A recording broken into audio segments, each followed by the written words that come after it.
Sur BFM TV, l'Iran qui appelle sa population à former des chaînes humaines autour des centrales électriques dès la fin de l'ultimatum de Donald Trump la nuit prochaine. Téhéran rejette en bloc la proposition américaine. Pas question non plus de rouvrir le détroit d'Ormuz. Nous sommes en duplex de Téhéran dès le début du journal. L'ultimatum américain qui expire à 20h heure de Washington. Donald Trump menace de supprimer l'Iran en quelques heures, de détruire chaque pont et chaque centrale énergétique. Ces menaces sont-elles crédibles? Quel type d'opération peut-il mener? On posera la question à François. D'abord, cet appel des autorités iraniennes cette nuit à la population, former des chaînes humaines autour des centrales électriques. J'invite tous les jeunes, les athlètes, artistes, étudiants, professeurs à se réunir demain à 14h à proximité des centrales électriques. Ce sont nos investissements, elles nous appartiennent, elles font notre richesse. Siavosh Ghazi, vous êtes en duplex de Téhéran. L'Iran qui a rejeté la proposition américaine et qui ne veut pas rouvrir le détroit d'Ormuz. L'Iran a rejeté l'ultimatum du président Trump, mais aussi tout cessez-le-feu avec les Américains, en affirmant qu'il fallait mettre une fois pour toutes fin au conflit. L'Iran a présenté ses conditions, 10 conditions donc pour mettre fin à la guerre. Parmi les conditions, l'Iran veut avoir des garanties qu'il n'y aura pas de nouveau des attaques contre l'Iran, des réparations de guerre de la part des États-Unis et des monarchies arabes du Golfe Persique qui sont impliquées dans le conflit, le contrôle du détroit d'Ormuz en coopération avec Oman, la fin de toutes les sanctions américaine et internationale. Téhéran veut préserver son programme nucléaire, son programme balistique. Pour bien montrer sa détermination, des attaques ont été menées contre les bases américaines dans la région, mais aussi des installations pétrochimiques très importantes en Arabie Saoudite. Le chef de la force aérospatiale des gardiens de la Révolution, le commandant Majid Moussavi, a même affirmé que l'Iran avait labouré la région de Haïfa sans que les systèmes de missiles antimissiles n'interviennent pour intercepter les missiles iraniens. Donald Trump peut-il mettre ses menaces à exécution? Le président américain menace de supprimer l'Iran, de détruire en 4 heures chaque pont et chaque centrale énergétique du pays. Matteo Pasto.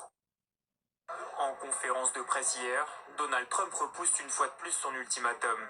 Je leur laisse jusqu'à demain 20h. Je leur ai donné une extension, car je me suis dit que le lundi de Pâques n'était pas un bon jour. Vous savez, je veux bien me comporter. Un délai supplémentaire avec des menaces toujours plus radicales. Après, ils n'auront plus de ponts, plus de centrales électriques. Ils vont revenir à l'âge de pierre. Chaque centrale électrique en Iran sera hors service, en train d'exploser et plus jamais utilisable. Je veux dire une démolition complète qui pourrait se dérouler en seulement 4 heures si nous le voulions. Des propos extrêmement offensifs, alors que de telles frappes sur des infrastructures civiles pourraient constituer une violation du droit international. Le peuple iranien est prêt à souffrir pour avoir la liberté. Nous avons intercepté de nombreux messages qui nous demandaient « S'il vous plaît, continuez à bombarder. Les bombes tombent près de chez eux, mais ils nous disent « S'il vous plaît, continuez, faites-le. » Autre point de tension, le détroit d'Ormuz. Alors que Téhéran évoque la possibilité d'un péage, le président américain inverse finalement la logique. Pourquoi ce ne serait pas plutôt à nous de mettre en place un péage? Je préférerais ça plutôt que ce soit l'Iran qui touche un péage. C'est nous les vainqueurs. Nous avons gagné. Reste à voir désormais si Donald Trump passera de la menace aux actes, après avoir repoussé à plusieurs reprises son ultimatum.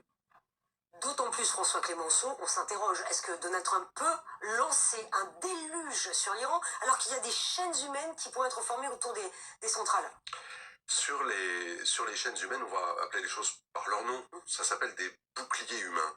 C'est interdit par la Convention de Genève que les civils soient volontaires, comme ce pourrait être le cas éventuellement en Iran, ou involontaires, c'est-à-dire comme Saddam Hussein par exemple l'avait fait avec des otages occidentaux en 1990.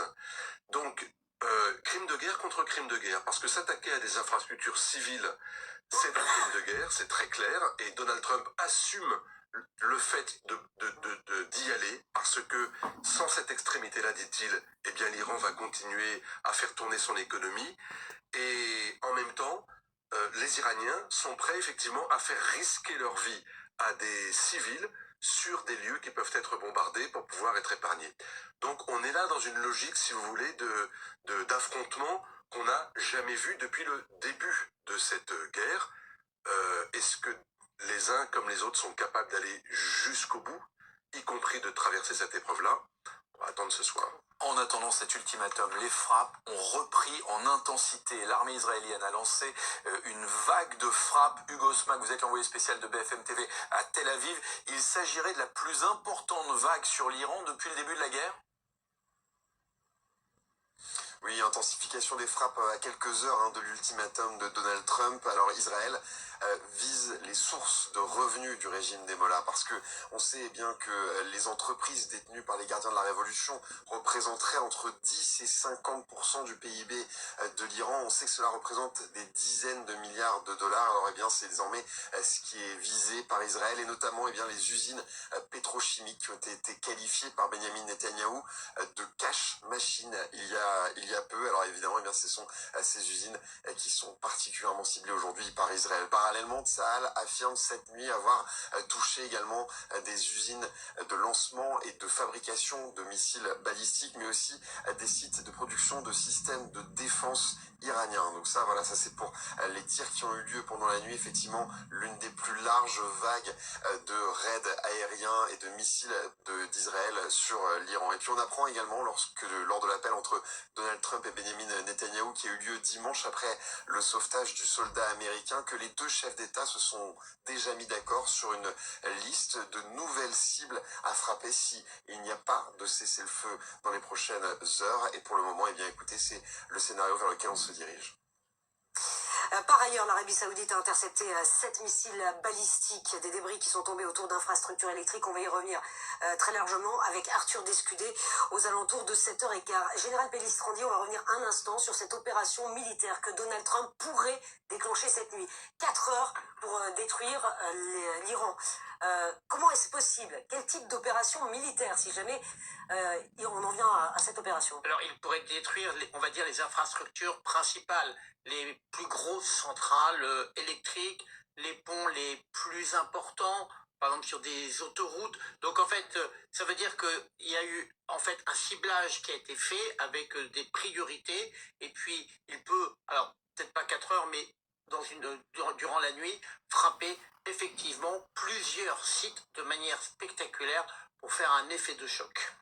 Les marchés sont dans l'attente de la fin de l'ultimatum américain. Regardez le